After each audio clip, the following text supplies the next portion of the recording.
안녕하세요. 캔들피그와 김하백의 나불대화 시간입니다. 오늘은 투자할 때 항상 우리를 두렵게 만드는 악재에 대한 이야기를 해보려고 하는데요. 심각한 이야기는 아니니까 편하게 들어보시고 스스로 악재에 대해서 한번 생각해보는 시간을 가져보시면 좋을 것 같습니다.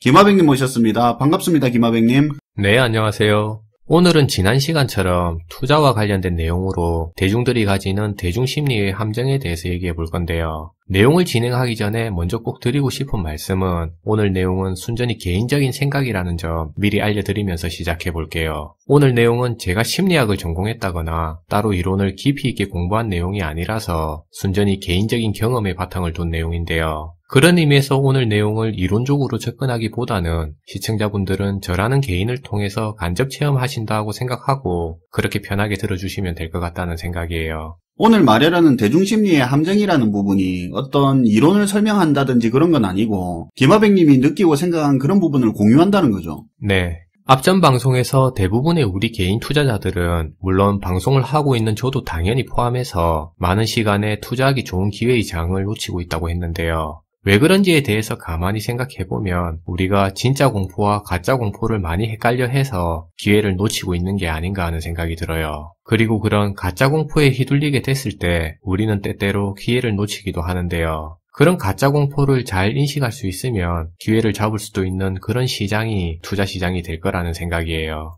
공포면 공포지 그것도 가짜 진짜가 있다고 생각하시는 거네요. 그럼 김하백님이 생각하시는 가짜 공포는 뭔데요? 예를 들어 2016년에 벌어진 브렉시트 같은 경우는 일종의 재표현 방식으로는 가짜 공포에 해당될 수 있는데요. 여기서 얘기하는 가짜 공포가 어떤 의미냐면 기회를 만들기 위한 그런 공포가 가짜 공포가 아니냐는 거예요. 기회를 만들려는 공포가 가짜 공포다. 네.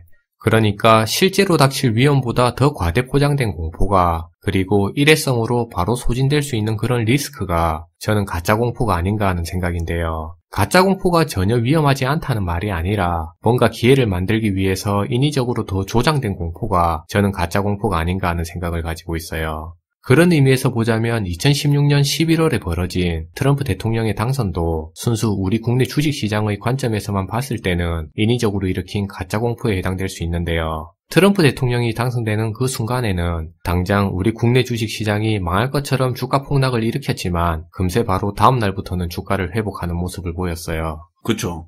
이 부분은 그때 차트를 보여드려야 이해가 될 것 같네요. 그때 트럼프가 보호무역주의 외치는 사람이라서 당선되면 진짜 엿된다고 그랬었는데 실제로 당선되니까 코스피 하루 만에 대폭 나가고 진짜 그날 당일에 난리도 그런 난리가 없었을 겁니다. 근데 하루 만에 회복이 됐잖아요. 맞아요. 브렉시트도 그렇게 겁줘서 작살났다가 대충 일주일 만에 회복됐었죠.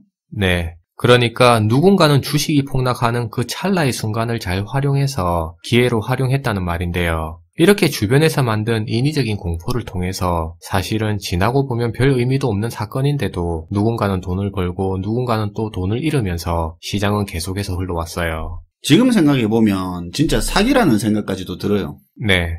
앞전 방송에서 지난 석 달간의 시간은 투자하기 정말 좋은 시장이었다고 했는데요. 이전 방송의 내용처럼 지난 8월에 우리 주가 분위기는 온갖 과장된 악재가 난무했던 시기였어요. 미중 무역전쟁에 일본 경제 문제까지 해서 거기다 국내 불안정한 경제 문제까지 가시화되면서 대중들의 공포를 부추기고 있었는데요. 그런데 사실은 미중 무역전쟁은 이미 2년 넘게 진행된 사건으로 우려먹을 만큼 우려먹은 사건이었어요. 그리고 일본과의 문제는 사실은 조금만 깊게 생각해보면 그 당시에 당장 불거질 문제가 아니었는데요. 그리고 무엇보다 중요한 내용은 앞에서 언급한 국내외의 온갖 악재를 감안하더라도 당시에 우리 기업들이 가진 실적이 나름 괜찮게 나왔기 때문에 당시에 형성된 주가가 실적 대비 과도하게 내린 측면이 있었어요. 그런데 당시에는 많은 뉴스 매체들이 대중들에게 인위적인 공포감을 더욱 부추기면서 오히려 주식을 더 싸게 살 수 있는 기회를 만들었는데요. 그때는 가짜 공포 성격이 있는 악재였다는 거죠.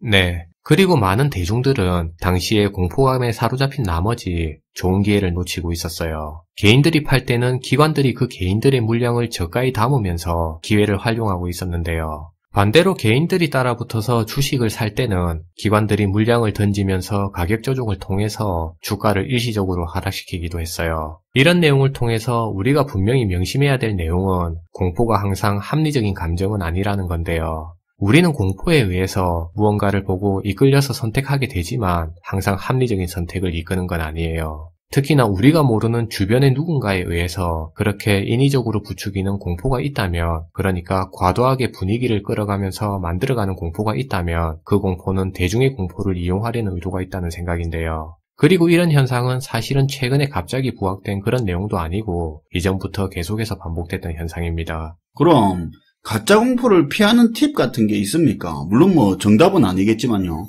네.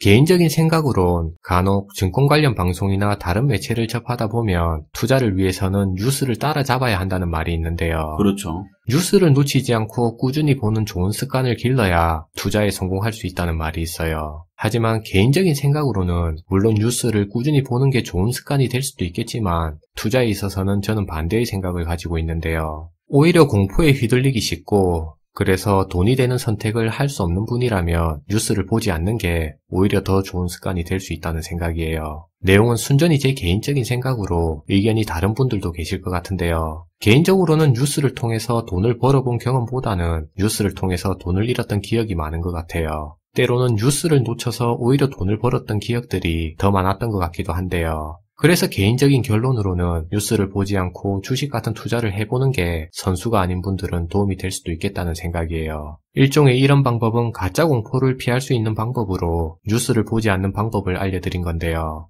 이 방법이 시청자분들이 생각하는 것보다 꽤 괜찮은 방법이니까 활용하시면 많은 도움이 되실 것 같아요. 이슈되는 기사는 오히려 피해라는 의미로 들리기도 하네요.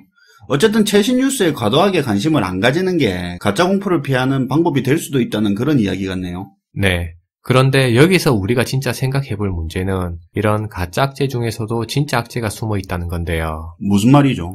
우리가 주식이나 투자를 하다 보면 간혹 이런 얘기를 자주 듣게 돼요. 이미 노출된 악재는 더 이상 악재가 아니고 이미 노출된 호재도 더 이상 호재가 아니라는 그런 말을 자주 들을 수 있는데요. 흔하게 듣는 상식 같은 이야기죠. 네. 사실은 이 말도 어떤 의미에서 보자면 반은 맞고 반은 틀린 내용이에요. 왜 그렇습니까? 왜냐하면 이미 노출된 악재가 다른 노출되지 않은 악재를 불러올 수 있으면 그건 여전히 악재로 작용할 수 있기 때문인데요. 그러니까 노출된 악재는 이미 반영이 된 거니까 악재 역할을 못하는 건 맞는데 이미 반영이 돼서 의미가 없다고 생각한 그 악재 중에서는 실제로 다른 악재를 불러오는 예고편인 경우가 있다 이거죠. 네, 맞아요. 그러니까 일종의 나비 효과와도 비슷한 개념으로 경우에 따라서는 앞에 벌어진 사건이 향후에 또 다른 사건을 불러올 수도 있는 그런 빌미가 될 수도 있다는 말인데요. 예를 들어 한일 경제 문제나 지소미아 사건 같은 경우는 일회성 악재로 끝나지 않을 가능성이 높아요. 예전에 한일 경제 문제나 지소미아 사건이 터질 당시보다는 오히려 지금이 더 관심을 가져야 할 시기라는 생각인데요. 그 말이 지난 3개월 일본하고 문제가 악재였었고 그 악재는 이미 반영됐다고 생각할 수도 있는데 이게 다른 악재를 품고 있는 그런 종류의 진짜 악재일 수도 있다 이거죠. 네.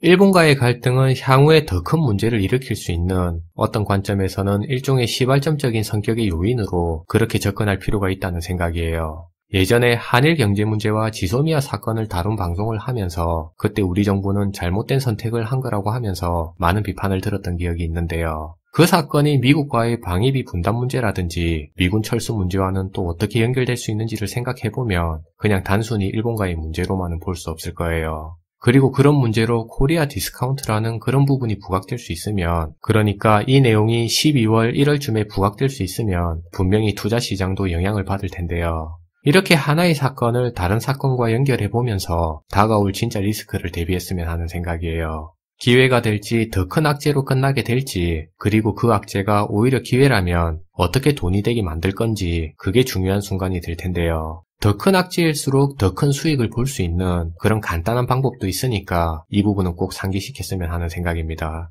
만약에 진짜 악재가 오면 악재를 이용하라는 게 힌트네요. 악재 오면 버스를 타라 이거죠. 그렇죠. 버스 타야죠. 택시 말고 버스. 네. 마지막으로 제가 최근에 넷플릭스를 통해서 사바라는 영화를 봤는데요. 이정재라는 배우와 유지태 씨가 나오는 영화로 저는 처음에 공포영화인 줄 알고 봤어요. 그런데 내용은 사이비 종교단체를 소재로 한 영화로 개인적으로는 꽤 재밌게 봤는데요. 개인적으로 경제에 관심을 많이 가져서 그런지 특정 대사가 하나 기억에 남았어요. 어떤 겁니까? 그 영화에서 하나 꼭 기억에 남는 장면이 투자에서 참고할 수 있겠다는 생각인데요. 영화에서는 불교에서 전하는 연기설에 대해서 잠깐 언급하는 부분이 있어요. 이것이 있기에 저것이 존재하고 이것이 사라지기에 저것이 사라진다는 내용으로 만물의 인과관계에 대한 불교 이론을 설명하는 장면인데요. 여기서 말하는 이것하고 저것에다가 하나하나의 악재와 호재라는 사건을 대입해보면 악재나 호재와 같은 그런 하나하나 사건들의 인과관계가 꼭 따로 노는 건 아니라는 생각도 들어요. 이 악재가 존재해서 저 악재가 존재를 하고 저 악재가 사라져서 이 악재도 사라진다. 뭐 그런 호재 악재들도 서로 인과관계가 있다는 그런 말이네요.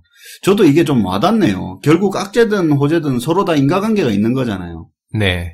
돼지 눈엔 돼지만 보인다고 저는 경제에 관심이 있다 보니까 영화 대사를 그런 식으로 받아들였는데요. 지금 공포가 과연 진짜 공포인지, 혹시나 인위적으로 만들어진 그런 과도한 공포는 아닌지, 그럼 그렇게 만들어진 공포로 과연 누가 이득을 볼 건지를 한 번쯤 돌아봤으면 하는 생각입니다. 그리고 저를 포함한 지금 방송을 듣고 계신 많은 분들이 때로는 속고 때로는 기회를 살리면서 그 과정에서 하나하나 같이 배워가고 있는데요. 이런 과정을 하나하나 기억하고 기록할 수 있으면 나중에는 더 좋은 투자자가 되지 않을까 하는 생각이에요.